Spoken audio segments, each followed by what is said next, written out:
Hello દોસ્તો, welcome back to the જ્ઞાનવાલા ગુચ્ચુ. આજે આપણે ગુજરાતના એક એવા પવિત્ર સ્થાન વિશે વાત કરવા જઈ રહ્યા છીએ જ્યાં દર વર્ષે લાખો ભક્તો દર્શન કરવા આવે છે. Yes, you are right thinking.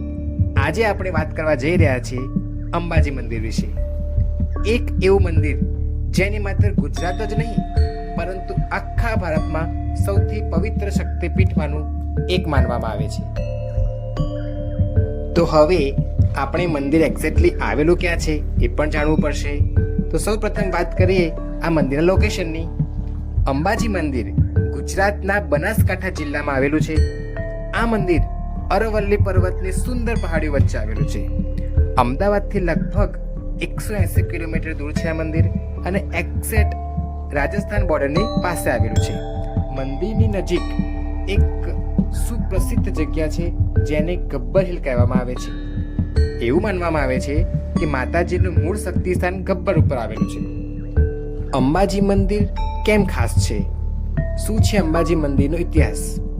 Hindu પુરાણો મુજબ અંબાજી મંદિર 51 શક્તિપીઠોમાંનું એક ગણવામાં આવે છે અને હિન્દુ પુરાણોમાં એવું પણ કહેવામાં આવ્યું છે કે જ્યારે માતા સતીના પિતા દક્ષ પ્રજાપતિએ એક મહાયજ્ઞનું આયોજન કર્યું હતું, પરંતુ આ યજ્ઞમાં તેમણે ભગવાન શિવને આમંત્રણ આપ્યું ન હતું.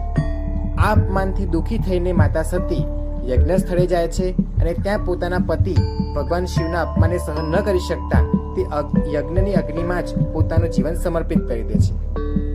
આ ઘટના પછી ભગવાન શિવ ખૂબ ક્રોધિત થાય છે અને દુઃખી થયા છે. તેમણે માતા સતીના શરીરને લઈને તાંડવ નૃત્ય શરૂ કર્યું. ત્યારે બ્રહ્માંડના વિનાશ ન થાય તે માટે ભગવાન વિષ્ણુએ પોતાના સુદર્શન ચક્રથી માતા સતીના શરીરના ભાગો કર્યા અને માતા સતીના શરીરના ભાગો જ્યાં જ્યાં પડ્યા ત્યાં ત્યાં 51 શક્તિપીઠો બન્યા. માન્યતા પ્રમાણે અંબાજી મંદિર તે પવિત્ર સ્થળ છે જ્યાં માતા સતીનું હૃદય પડ્યું હતું. તેથી અંબાજી મંદિરને ખૂબ જ મહત્વપૂર્ણ શક્તિપીઠ માનવામાં. હવે આપણે વાત કરવા જઈ રહ્યા છીએ અંબાજી મંદિરના રહસ્યની. શા માટે અંબાજી મંદિર ખાસ છે? અંબાજી મંદિરને ખાસ બનાવે છે તેની એક અનોખી પરંપરા. સામાન્ય રીતે મોટાભાગના મંદિરોમાં તમે જોયું હશે કે દેવી દેવતાઓના મૂર્તિ હોય છે, પરંતુ અંબાજી મંદિરમાં માતાજીની કોઈ મૂર્તિ છે જ નહીં. અહીં પૂજા કરવામાં આવે છે એક પવિત્ર ચિહ્નની, જેને વિષા યંત્ર કહેવામાં આવે છે. આ યંત્ર મંદિરના ગર્ભગૃહમાં સ્થાપિત છે અને સામાન્ય ભક્તોને તેનો સીધો દર્શન પણ થતો નથી. આ એક વિષા યંત્ર, પરંપરા મુજબ આ યંત્ર એટલું પવિત્ર અને તેજસ્વી છે કે જેને ખુલ્લી આંખે જોવું પણ મુશ્કેલ છે. ભક્તો તેને માત્ર સાત્વિક ભક્તિથી જ અનુભવી શકે છે. આ જ કારણે અહીં મૂર્તિ નથી પણ યંત્રની પૂજા થાય છે અને આ જ કારણે અંબાજી મંદિર સમગ્ર ભારતનું એક અનોખું મંદિર તરીકે ઓળખાય છે. તો હવે વાત કરવા જઈ રહ્યા છીએ આપણે ગબ્બર પર્વત વિશે. ઘણા લોકો માને છે કે માતા અંબાનું મૂળ સ્થાન ગબ્બર પર્વત ઉપર આવેલું છે, પછી અંબાજી મંદિરનું નિર્માણ થયું. ગબ્બર પર્વત પર પહોંચવા માટે લગભગ 999 પગથિયાં ચડવા પડે છે. ઘણા ભક્તો શ્રદ્ધા અને ભક્તિ સાથે આ પગથિયાં ચડીને માતાજીના દર્શન કરે છે. ગબ્બર પર્વત પર માતાજીના સ્થાને અખંડ દીવો પ્રગટાયેલો છે. ભક્તો ત્યાં દીવો પ્રગટાવીને પોતાની મનોકામના પૂર્ણ થવાની પ્રાર્થના કરે છે.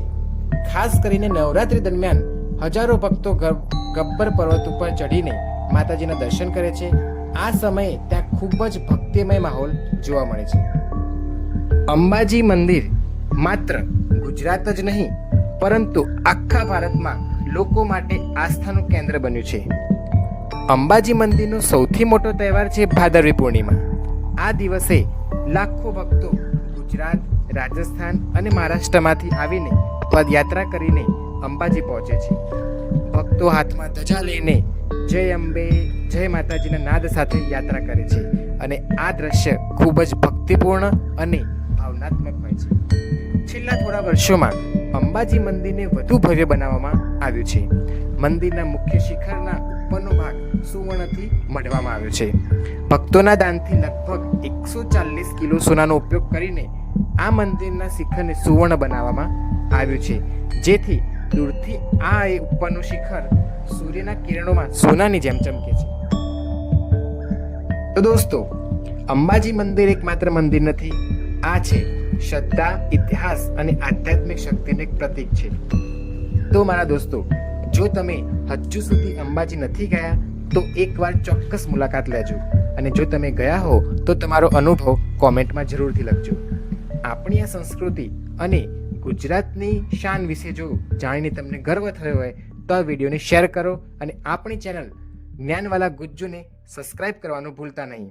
ફરી મળીએ એક નવા રસપ્રદ વિષય સાથે. ટીલ ધેન, જય હિન્દ, જય ભારત.